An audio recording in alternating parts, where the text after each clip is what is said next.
Muy buenos días. Obviamente el tema de la reforma de la ley de impuestos sobre la renta, después de tantos años de vigencia, casi 80 años de vigencia, impone una serie de revisiones. Y yo quisiera hacer un análisis crítico incluso a la misma denominación que tuvimos nosotros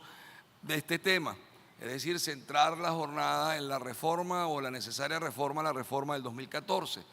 Porque eso pudiera pensar y sugerir que va a ser como una suerte de vindita o de reivindicación por parte de una eventual reforma para desmeritar, desdibujar o contrariar la reforma que en el 2014 se nos sorprendió bajo un esquema simple y llanamente de racionalidad, bajo un esquema fuera de la discusión abierta de una agenda legislativa, porque fue el producto de la ley habilitante. Y esto nos lleva desde ya a simplemente deplorar cualquier posibilidad de reforma tributaria a través del expediente de la ley habilitante y obviamente desde este momento incluso deplorar, de rechazar cualquier posibilidad de reforma en una Asamblea Nacional Constituyente, por cuanto el objetivo esencial de la Asamblea Nacional Constituyente, sin duda alguna, es la reformulación del Estado, la definición de una nueva Constitución que permita aderezar, adecuar la institucionalidad democrática a nuevas exigencias, materia que no es objeto de discusión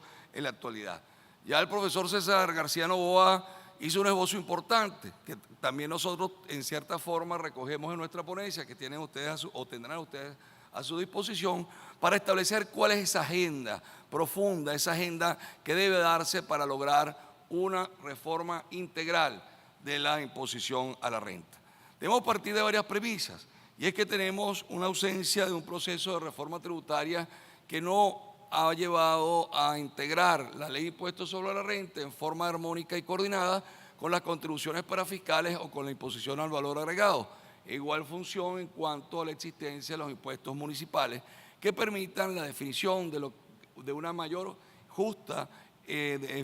formación de la incidencia impositiva, tomando en cuenta la naturaleza directa de esta forma de exacción. Obviamente lo que hemos tenido una forma caricaturizada de la ley de impuestos sobre la renta, que la ha ido llevando a desdibujarse, que la ha ido prácticamente a deformarla, convirtiendo la imposición a la renta, como decíamos esta mañana, en algo distinto a lo que verdaderamente es el impuesto sobre la renta. Y esto se evidencia también en un deterioro normativo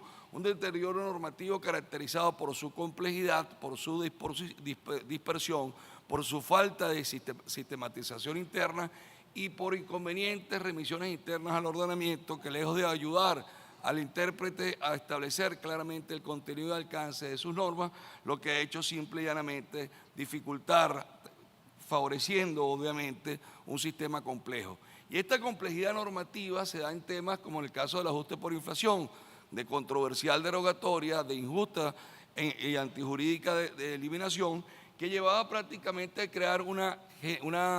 violación al principio de generalidad, porque el conocimiento tan especial, tan específico en la aplicación del ajuste por inflación favorecía a aquellos grandes contribuyentes o contribuyentes que tenían acceso a la posibilidad de la asesoría adecuada, oportuna, especializada, mientras que el pequeño y mediano contribuyente en esta normativa compleja simplemente se encontraba al margen, aplicando por supuesto una normativa que le es ajena dentro de la simplificación que incluso viene propugnando el Instituto Latinoamericano de Derecho Tributario desde el año 2006.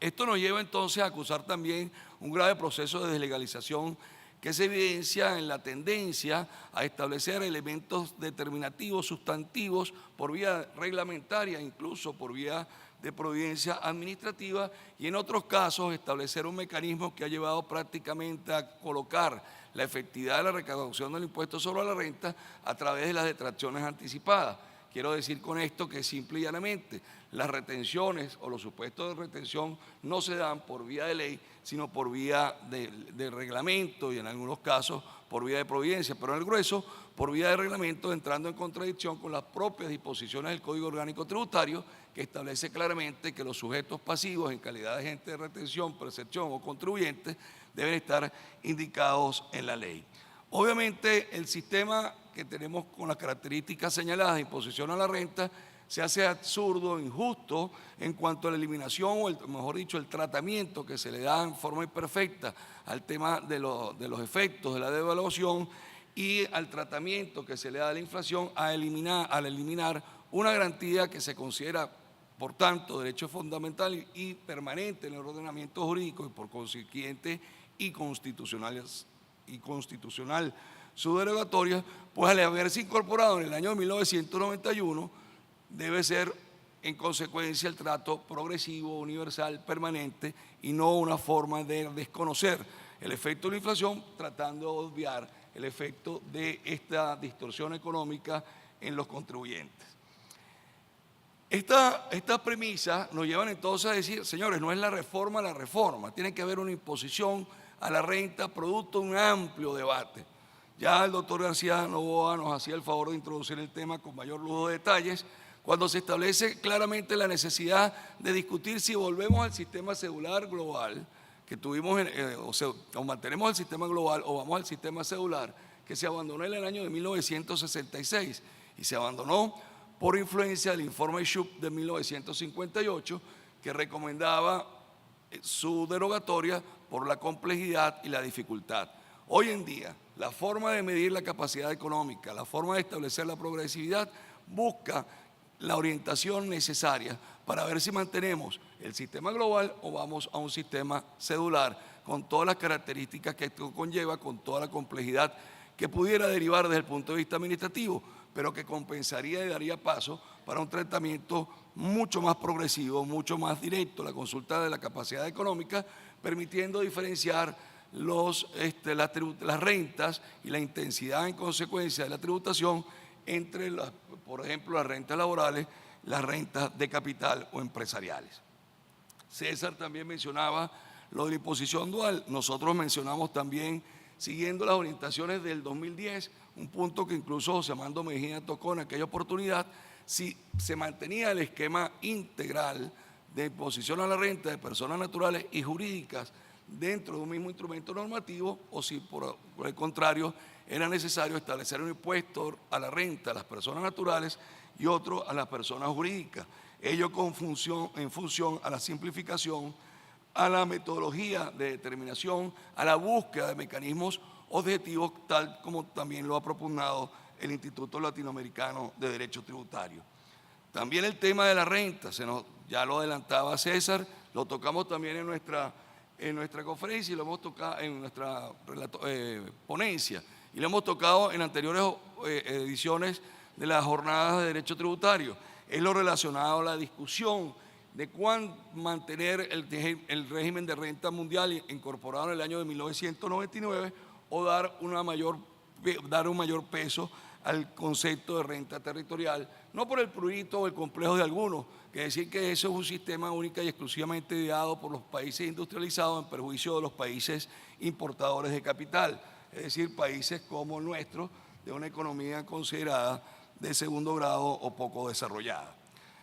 Es necesario establecer un esquema de incentivo fiscal. Nosotros creemos en la rebaja por nuevas inversiones. La rebaja por nuevas inversiones fue eliminada por temas recaudatorios, una institución desolera en nuestro derecho tributario que además se había visto vacía de contenido por el efecto de la inflación y por la imposibilidad de representar en los activos o en los créditos de ejercicios posteriores un esquema claro, franco, de corrección monetaria, bien sea por inflación o ya bien sea por otro mecanismo antiinflacionista directo que permitiera dar uso correcto dentro del concepto de capacidad contributiva a la rebaja por nuevas inversiones. Sin embargo, no se puede aceptar esta rebaja por nuevas inversiones producto de la puja de intereses económicos y de presiones o de presión de grupos determinados. El caso específico de la rebaja por nuevas inversiones en el sector turístico y en el caso de la marina mercante. Estamos hablando del 75%.